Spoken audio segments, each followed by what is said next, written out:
જય પુરુષોત્તમ ભગવાન। આજના વિડીયોમાં અધિક માસની સુંદર કથા સાંભળીએ, જે કથા વાર્તાનું નામ છે આંગળી ચીંધ્યાનું પુણ્ય। અધિક માસ કે જેને પુરુષોત્તમ માસ પણ કહેવાય છે, આ મહિનામાં પુરુષોત્તમ ભગવાનની પૂજા અર્ચના કરી કથા સાંભળવાનું મહત્વ છે।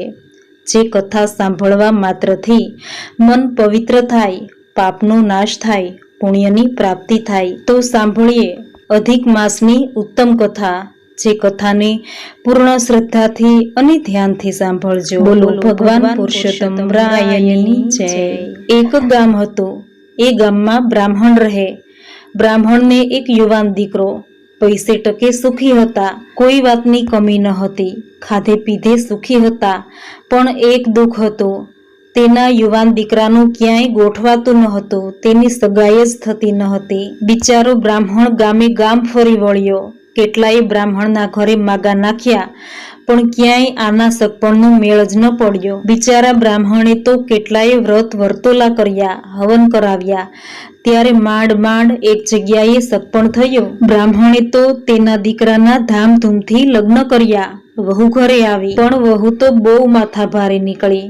નાની નાની વાતમાં ઝઘડ્યા જ કરે અને પાછી રીસાય અને તેના માવતરને ત્યાં જતી રહે। બ્રાહ્મણના દીકરાનું નામ જટાશંકર, એ ખૂબ શાણો હતો। બિચારાને થયું કે મારા લગ્નનું માંડ માંડ મેળ પડ્યો છે, તો મારી પત્નીને સમજાવી ફોસલાવીને રાખું। એ તો એની પત્નીને સમજાવે, પતિવ્રતા ધર્મ સમજાવે, પણ કોણ સાંભળે?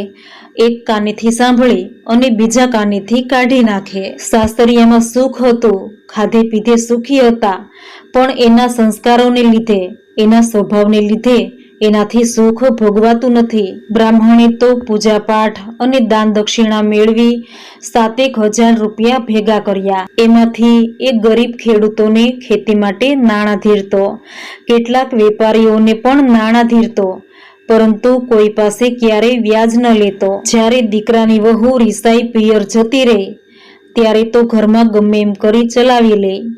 પરંતુ અધિક માસ આવ્યો અને બ્રાહ્મણને તો પુરુષોત્તમ વ્રત કરવું હતું। બ્રાહ્મણને થયું કે ઘરે વહુ હોય તો અધિક માસમાં હું શાંતિથી ઘરે વ્રત પૂજા કરી શકું, અને બ્રાહ્મણે તો તેના છોકરાને વહુને તેડવા મોકલ્યો અને જટાશંકરે તેના પિતાની આજ્ઞા માથે ચડાવી પોતાના સાસરે જવા નીકળ્યો।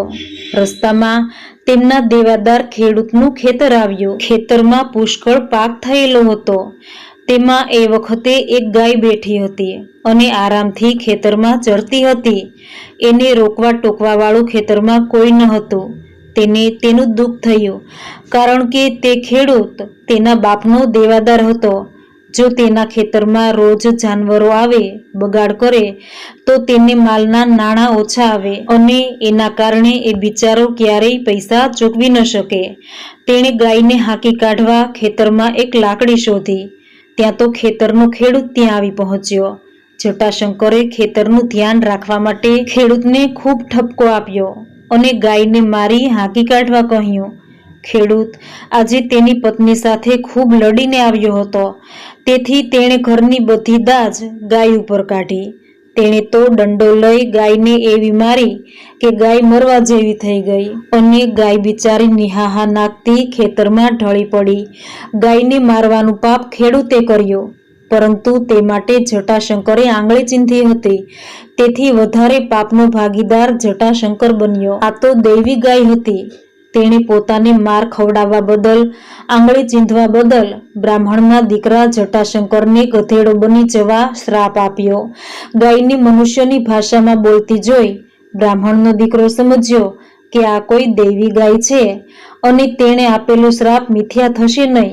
આથી તેણે ગાય આગળ જઈ પગે લાગી પોતાના ભૂલની ક્ષમા માગી અને શ્રાપમાંથી મુક્ત થવાની ભલામણ કરી।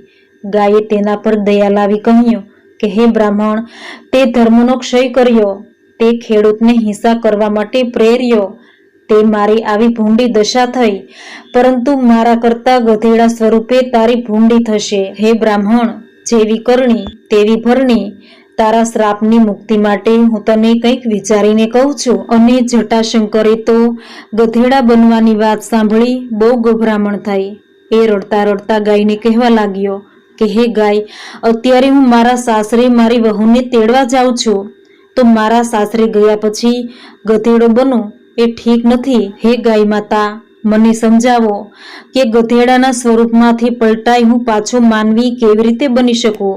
અને ગાયે કહ્યું કે તારી ઈચ્છા મુજબ તારા સાસરે ગયા પછી તું મનુષ્યમાંથી ગધેડો બની જઈશ. તારી ભૂલની વાત તારી વહુને કરીશ એટલે એ તને તિરસ્કારશે નહીં, પણ તને ગધેડા સ્વરૂપે અપનાવશે અને તારા ઘરે આવશે. હે બ્રાહ્મણ, હવે સાંભળ, તારા શ્રાપનું નિવારણ કહું છું.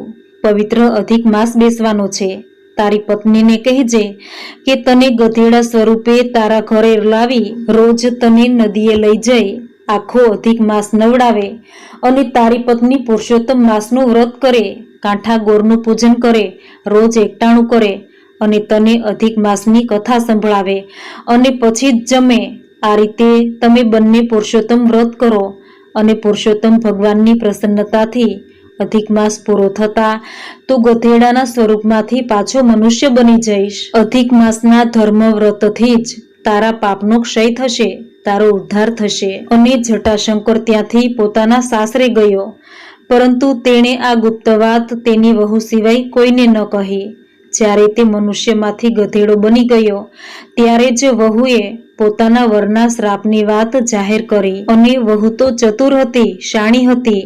ભારે હૈયે વહુએ પોતાના ગધેડા સ્વરૂપમાં આવેલા પતિને લઈ પોતાના સાસરે જટાશંકરના ઘરે ન જતા ગામની પાદરે તળાવના કાંઠે એક નાની એવી ઝૂંપડી બાંધી ત્યાં જ રહેવા લાગ્યા. અને ગધેડા સ્વરૂપે પોતાના પતિને એક ઓરડામાં રાખી મૂક્યો.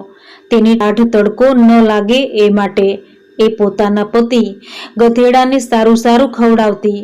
પણ ક્યારેક તેનો પતિ જે ગધેડા સ્વરૂપે છે તે ખૂબ જ રડવા લાગતો. તેનું આ દુઃખ જોઈ તેની પત્ની પણ રડવા લાગતી.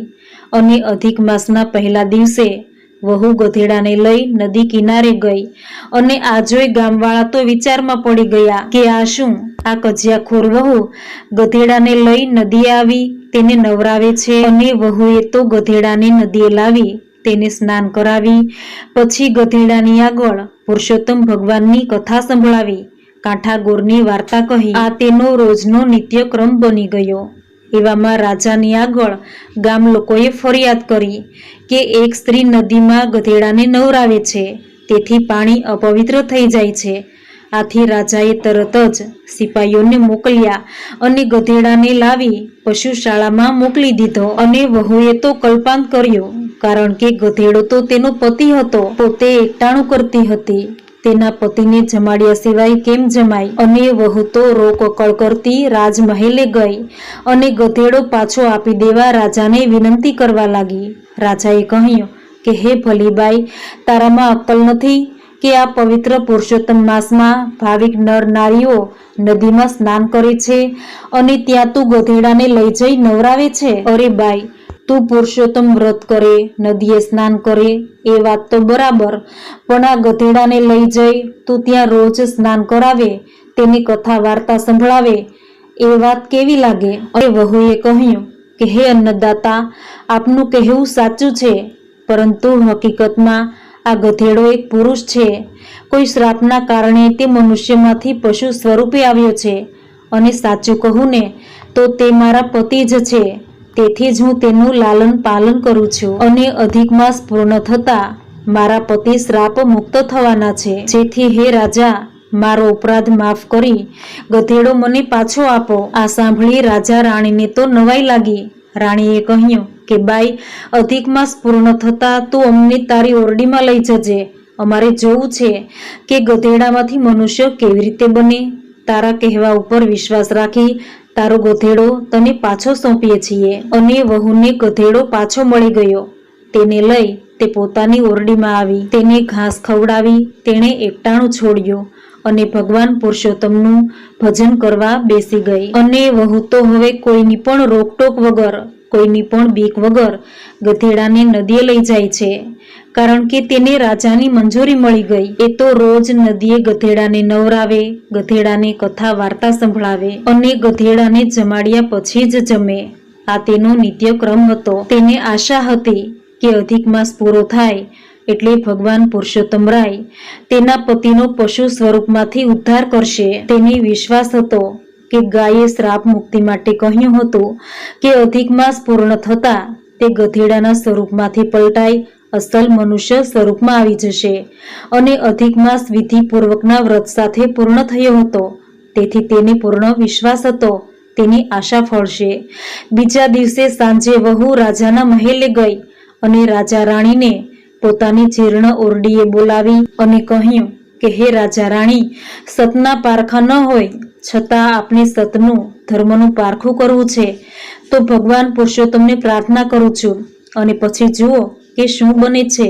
આમ કહી વહુએ દીવો પ્રગટાવ્યો, ધૂપ કર્યો અને દીવા સામે બેસી આંખો મીચી ભગવાન પુરુષોત્તમનું ધ્યાન ધરી પ્રાર્થના કરવા લાગી કે હે પરમ કૃપાળુ પુરુષોત્તમ ભગવાન, તમે અમારા અપરાધોની ક્ષમા કરી અમારા પર પ્રસન્ન થાઓ, મારા પતિને મૂળ સ્વરૂપમાં લાવો. આમ 21 વખત પ્રાર્થના કરી અને તે સાથે જ ઓરડીમાં સુવાસિત સુગંધ ફેલાઈ ગઈ. રાજા રાણી આથી અચંબામાં પડી ગયા. વહુએ કહ્યું કે પુરુષોત્તમ ભગવાન પ્રસન્ન થયાની આ નિશાની છે. ઘરમાં ધુમાડાના ગોટે ગોટા છવાઈ ગયા. જ્યારે ધુમાડાનું આવરણ હટી ગયું ત્યારે ત્યાં ગધેડાની જગ્યાએ વહુનો વર જટાશંકર ઊભો હતો અને વહુએ તો પુરુષોત્તમ ભગવાનની જય બોલાવી અને પોતાના પગે પડી. જટાશંકર રાજા રાણીને પગે લાગ્યા અને પોતાનો સર્વ વૃત્તાંત સંભળાવ્યો. તેથી રાજાએ જીવ હિંસા નહીં કરવાની પ્રતિજ્ઞા લીધી અને રાજા રાણી બંનેએ દરેક અધિક માસમાં પુરુષોત્તમ વ્રત કરવાનો સંકલ્પ કર્યો. અને રાજા બંને પતિ પત્નીને લઈ મહેલે ગયા. તેમને વસ્ત્રો, અલંકારો અને સોના મહોરો આપી ખુશ કરી માન સહિત તેમના ઘરે મોકલ્યા. પવિત્ર પુરુષોત્તમ માસમાં ગંગા સ્નાન અને ધ્યાન દાન કરે તેના સર્વ સંકટો ભગવાન પુરુષોત્તમ ટાળે છે. હે પુરુષોત્તમ ભગવાન, તમે જેવા માથાભારે વહુને ફળ્યા તેવું તમારું વ્રત કરનાર, તમારી કથા સાંભળનાર, વાંચનાર દરેકને ફળજો. દરેકની આશા પૂરી કરજો. દરેકના ઘરમાં સુખ, શાંતિ, સમૃદ્ધિ આપજો. બોલો પુરુષોત્તમ રાયની જય. મિત્રો, આશા રાખું છું આજની આ વાર્તા સાંભળવી આપને જરૂર ગમી હશે. તો વિડીયોને લાઈક કરી કમેન્ટમાં જય પુરુષોત્તમ રાય લખી ચેનલને સબસ્ક્રાઈબ ના કરી હોય તો સબસ્ક્રાઈબ કરી દેજો. ફરી મળીશું આવી જ અધિક માસની સુંદર કથાઓ સાથે. જય પુરુષોત્તમ ભગવાન.